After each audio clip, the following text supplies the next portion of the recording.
Her story began in the Baruch housing projects in New York City's Lower East Side. Raised by a single mother, Ursula Burns was told she was born with 3 strikes against her. She was black, she was a girl, and she was poor. We had no money whatsoever. But as she explains in her memoir, Burns was taught that her position in the world didn't define who she was as a person.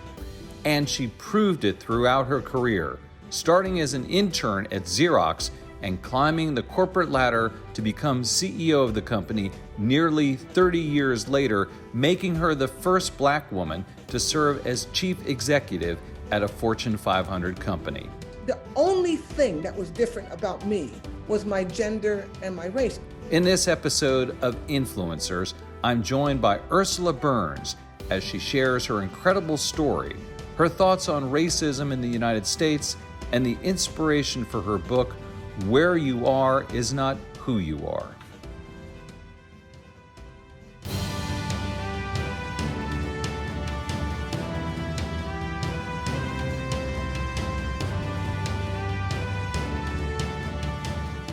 Hello, everyone, and welcome to Influencers. I'm Andy Serwer, and welcome to our guest, Ursula Burns, board member at Uber, Exxon, and MIT, former CEO of Xerox, the first Black woman to serve as CEO of a Fortune 500 company, and the author of a new book, Where You Are Is Not Who You Are. Ursula, welcome.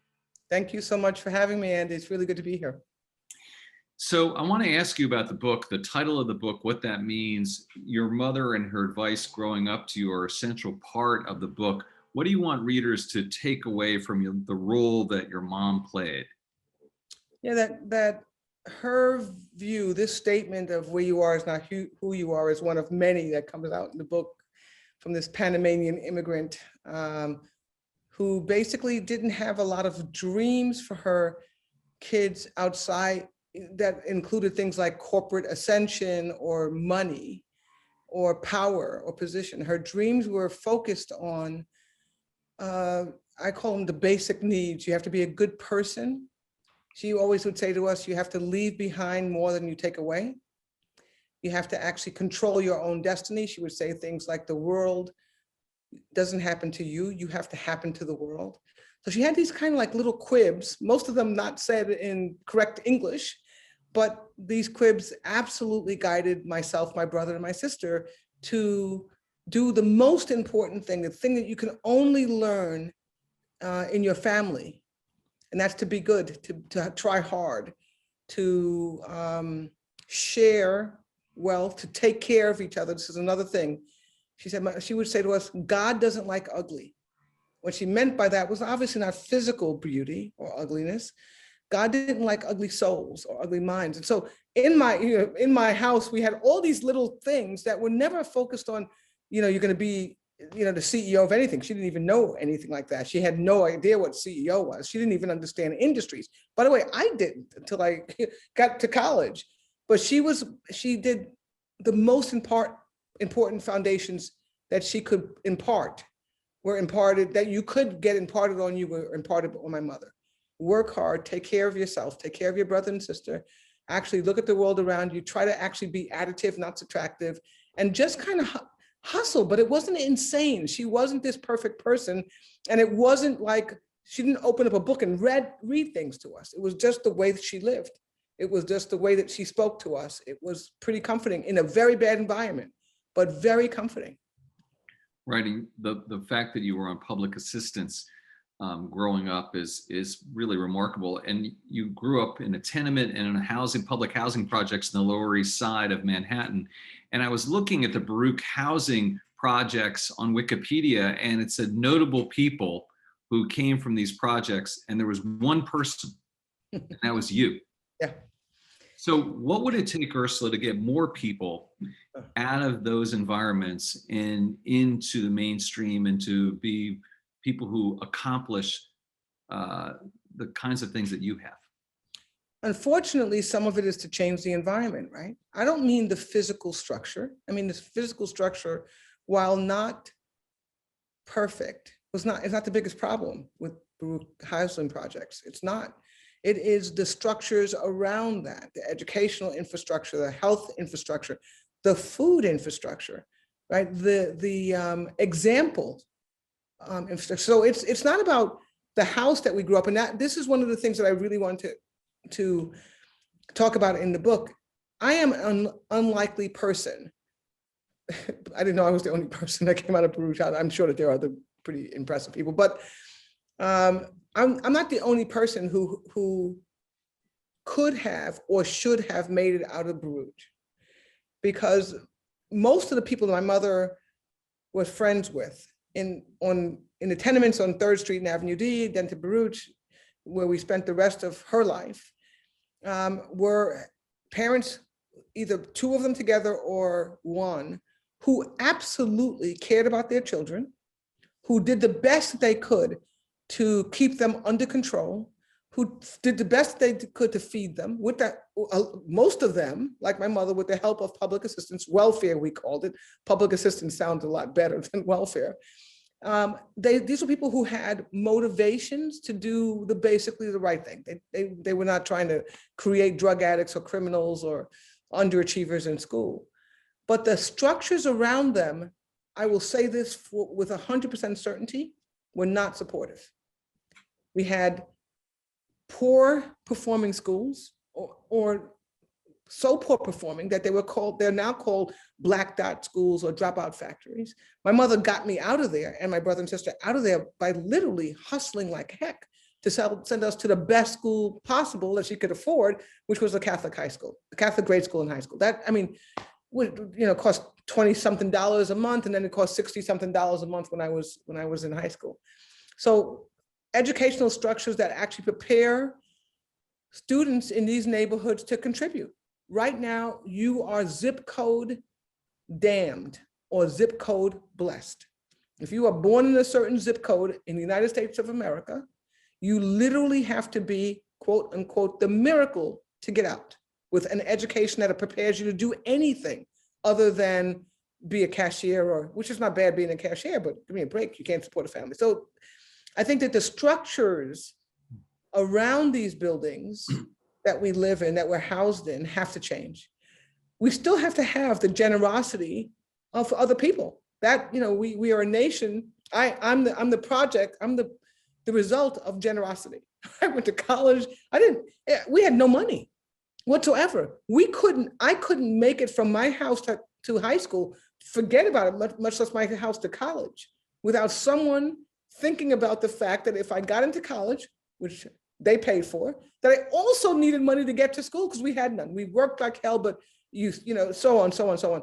The structures around us have to be more enabling for success versus enabling for failure and training failure. It's not even enabling, it's training failure. We have to get those structures right.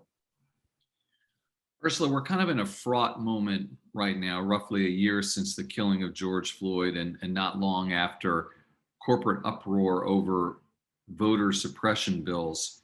What do you hope your book contributes to this conversation? This started before this, right? And it was really good that, this sounds crazy, it's really good that 3 things happened in the last year.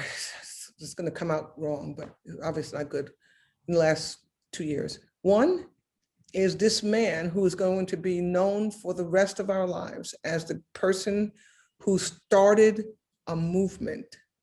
His death, his murder started a movement. We're gonna know this because we had another man who governed the country in a what I call, it's not more than tyranny. It was like a hateful kind of energy. It was an interesting energy. I mean, just a bad energy that literally started the second movement. And then we had the third, which is this disease that literally changed the way that we live. This happened all in the same kind of sphere of time, and created what I hope is a movement, not just a moment. So we had a time when we were all at home. We were all nervous, unsettled, whatever the heck it is, and we could see this man, George Floyd, being murdered by a police officer. All the world could see it. And the response was really what the response should have been by society, not by the government, which they just said, we're tired of this. We don't even know, I was in London. I had flown back to London when this happened. I was on the plane and I got off the plane and my daughter is the one who calls me and tells me George Floyd was killed. I was called that day by a lot of CEOs. But the point here is that the world, we had marches in London. We had marches, there were marches all over the world. London doesn't have anything to do with Minneapolis. But the people in London, the people in France, all the people who are marching around the world, the people in New York, the people in Texas, the people in California, they didn't know George Floyd. They didn't know whether he was a criminal or not. They don't know anything about him, but they said enough is enough. One of the things we did know was that he was human. And the second thing that we know is that the persons that killed him were there to protect him and serve him, not to do that, right? And so that really big. Same thing with finally, after 3.5 years of just a barrage of kind of like insane signals, craziness. Just, I mean, I just some of them just outright lies, some of them just totally countercultural, some of them just mean. The United States was like, I'm just so tired. Can we just move on? And then on top of that, we get this pandemic and we get the beginning of a mismanagement, just a bad. So I think what happened is that what I'm hoping is that these disasters, these catastrophes turn out to be good starts to fundamental change. They turn out to be starts to movements, not to give everybody lots of money who didn't earn, and that's not what we're talking about. Not so we can have a welfare state, not that so that we can, the outcome is rewriting the tax code and just kind of beating up the rich people. That's not the goal here, at least not my goal here. The goal here is more about acting like America, right? This is the land of hope and opportunity. That's what this is about. It's just that we actually do balance it out a little bit better. We actually do make significant progress on racial justice. We absolutely have to make progress on gender justice, et cetera, et cetera, et cetera. So my hope is from this three disasters, that we end up with corporations saying, I haven't spoken about voting rights before, but voting is what this country is built on. We have to talk about that. Good policing is required for a sane and organized society. We have to talk about that. Education is absolutely core to my future as a company. We have to talk about that and be engaged in it. I don't want your opinion personally necessarily, but if we have a law that says a woman has the right to an abortion, or whatever it is, she has the right to not have, whatever it is, that we absolutely, as business leaders, say that we are a country of laws. If we don't like it, let's go change it. But right now, the law says she can't, we have to enforce that. We have to actually allow that, et cetera, et cetera, et cetera. I just think it's a really amazing time. So we have a time where people are actually talking about things they never talked about before. And industry for sure is doing it. You mentioned, just quick follow-up, that CEOs called you after George Floyd's murder. What did you tell them? Yeah, they called, first of all, the bigger question, what did they call for, right? I was like, so I get a call from the first one, was a European CEO, very good friend, very good man, actually, just freaking amazing. And he said, he said, Ursula, I need your help in understanding what's actually happening. I think I know. I think I get it, but I'm feeling a little bit uncomfortable. What's up? He said, well, the people are in the street, even in his country, marching. And it seems different than it was before. What's going on? And I said, why are you talking to me about this? Well, thank you for calling me. I'm more than willing to talk to you, but why call me? Why don't you call, stupid me, your African-American or Black people or whatever the heck it is on your board or in your C-suite? And this is what the response was consistently. We don't have any.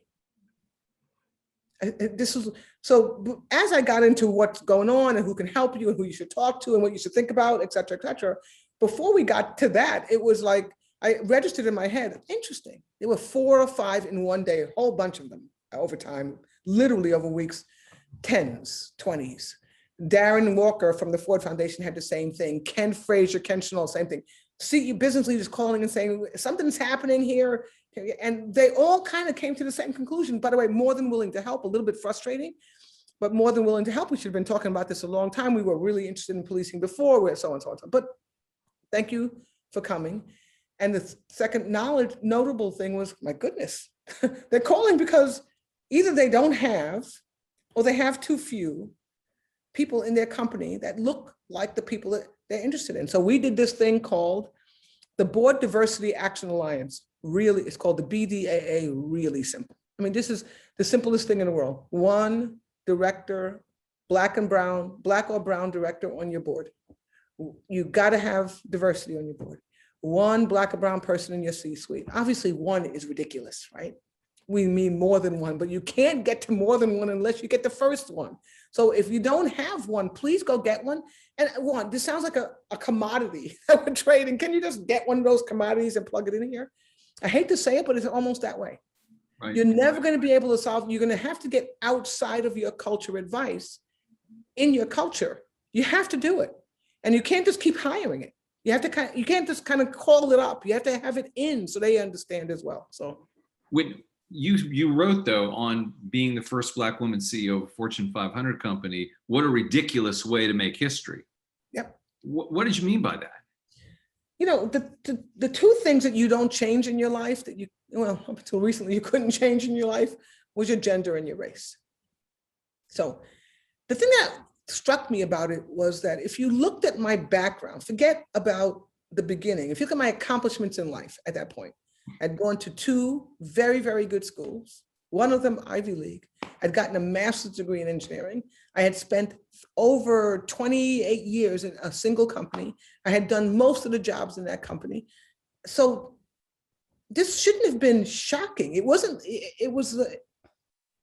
I was the only thing that was different about me and other CEOs. The only thing was my gender and my race. These are two things that I love, but I didn't make. I didn't earn them. It was who I was. And the thing that I was more upset about in this categorization is that it should have been a discussion about Ann Mulcahy was a CEO before me. She was a female CEO in a world where we probably had 10 at the time. And that CEO moved it to another CEO who happened to be Black. So two females in a row, one white, one Black. My whole hope was that they would say, and we actually tried to move the conversation, how did this happen? How can this happen in Xerox? Because if we want more of this, we should probably look at what happened in this company and try to see if there's anything we can learn. Instead, it was this shock and awe of, oh my God, look at her. She looks so different. I would say to people in the beginning, when I did the Fortune magazine article, they did a great thing on it, New York Times article, if you look at it, you would say, oh, she did what those other guys did. She went to college, she got a job, she had experiences, she served on these councils. She was just like the other guys. She just looked differently. You talk about being on the Business Roundtable, Ursula. Did you feel like you had a real seat at the table there? Did people really listen to you? They did. I did have a seat at the Business Roundtable. They did listen. Part of it is my personality. Part of it is that the CEO Club is a pretty tight club in and of itself, right? So there is, and I write about this in the book, once you're in, you're in it. It's like any other clubs, right? You're senator, they list. So we were, once you earn your stripes to get in, I wasn't plunked from, like I said, Mars. I had done all of the jobs that I'd been with them before I had gotten CEO. I'd spoken to some of their companies, et cetera, et cetera. I had accomplished things. So absolutely, once I was there, and I think most women would say it, most Blacks would say it, once you're there, you definitely were there. One of the things that was very different, I pointed out in the book though, is that you feel that you're there fully as a business professional and you're a visitor on a social level, right? Which is not that, I don't mind being a visitor on a social level. I often am. As a business professional, it was fine. I mean, I knew what the hell I was saying. I was very, very, very well-versed, in some cases more well-versed than they were. I had a very strong opinion, but literally there was a whole different circle. And this is not a bad thing. It's just something to be aware of, that they ran in. There were norms in their life that were not norms in my life.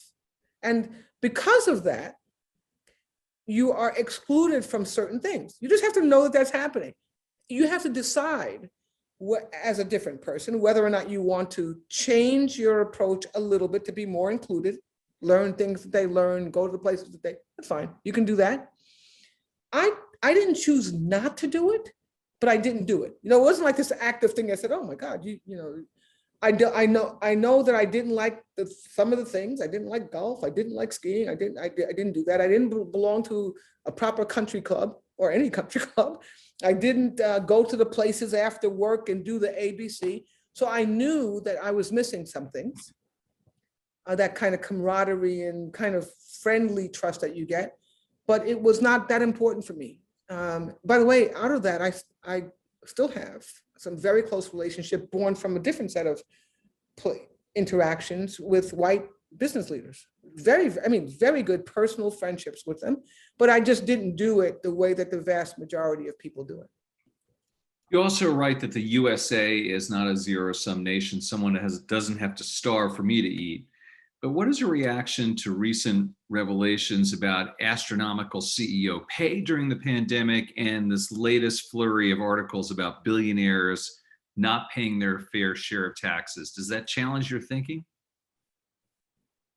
No, actually, it reinforces my thinking in that that's abuse. Some of it is legal abuse. These people are not cheating the system. They are paying exactly the taxes that the system said they should pay or could pay. So they're not criminal, and CEOs were being paid exactly what the system allows you to be paid. Just like I said, the projects, it's not the building, it's the system surrounding the building. This problem, taxes, CEO pay, are not the buildings or the institutions, or the structures, it's the institutions around it. It should not be possible for you to make $15 billion and pay $5 in taxes. I know I'm exaggerating on both ends. It just shouldn't be. Figure it out. We have, I don't know how much money we spend for the government, but it's trillions of dollars. Figure it out. Don't make it possible. We should have some reasonable standard that causes alarm above and beyond that dictates to pay for business leaders. I don't mean founders of, I get all that. There's this other thing that the guy owns, got it. But you're just a guy who runs a bank. You're a guy who runs a tech company. I don't want us to actually have the government specifying that you got to make $16 an hour. We tried this thing where it was some ratio to the pay of the, and when that happened, do you remember, I don't know if you remember this, I was all over the news saying this is the most ridiculous thing I've ever seen in my life. Because people figure out a way to game those kinds of things. You outsource all your low-paid employees, and all your employees are high-paid employees. And okay, fine, you can figure out. But we have to have some kind of expectation, standard, guidance, something. I said that over a certain number, you got to come meet with me. I don't know who that would be. It would be the god of government. Let's talk about it. How come you got paid $150 million for running a public serving bank? How come you tell me how that works? By the way, good explanation, get the hell out of here. Bad explanation, I'm going to tell your board and your shareholders about it, and we're going to get you. I don't think the government have to run it, but we have to have better expectations than we do today. They're not doing anything illegally. I want to shift gears a little bit, Ursula, and ask you about some of the boards that you sit on. Let's start with Exxon, which has got a situation with environmentalists. Earlier this month, they elected a third environmentalist to the board. You said the move was part of a, quote, tidal wave, unquote. Do you expect this to bring fundamental changes in how the company operates? Absolutely. I mean, otherwise, the board and the management team is kind of deaf. Right? It was I'm not supposed to speak about this in that specific way, but I'm going to speak about it in general ways. Right? Shareholders own the company. They don't necessarily know all the details of how to run it, but they do have an opinion about and sometimes even more than an opinion about what they think is a reasonable set of actions, behaviors, outcomes, targets, whatever the hell it is. When a set of shareholders after being actively engaged, decide that they want to see a change in something, it's the responsibility of the people who govern the company to listen, not to do exactly what they say, because some of what they ask for is not reasonable, but we have to adjust something, or else the whole thing was for naught, right? I mean, they got some seats on the board. That's kind of a pretty good indication that there were some things that we were doing that didn't make them feel too good. If we don't listen, then shame on us. Now, I'll say this again to all the people. Sometimes they just didn't know specifically what we were doing. That means we have to change our communications, make it better. Sometimes they knew and were wrong in their decision, right? So they said, no, you should go into, I'm making this up, you should go into flying cars. We say, I got your input, and respectfully say you're wrong. And then there's another group of things that they said X, Y, Z, and we go, yeah, that's probably right. So I think after shareholders speak to you, the way that they spoke to ExxonMobil, that as a board and a leadership team, we have to step back and go, whoa, let's assess all of it. What's going well? What are they wrong on, and what are they right on? Let me ask you about Uber. Company is facing a driver shortage. Should the company consider upping pay to attract drivers like other companies have done? And I think this maybe speaks to the labor shortage and minimum wage and all those things put together, right, Ursula? Yeah, but the minimum wage for Uber is not really not that much. It's not that applicable, because our drivers are not employees of ours. But the answer to the first part of the question is more than should they are.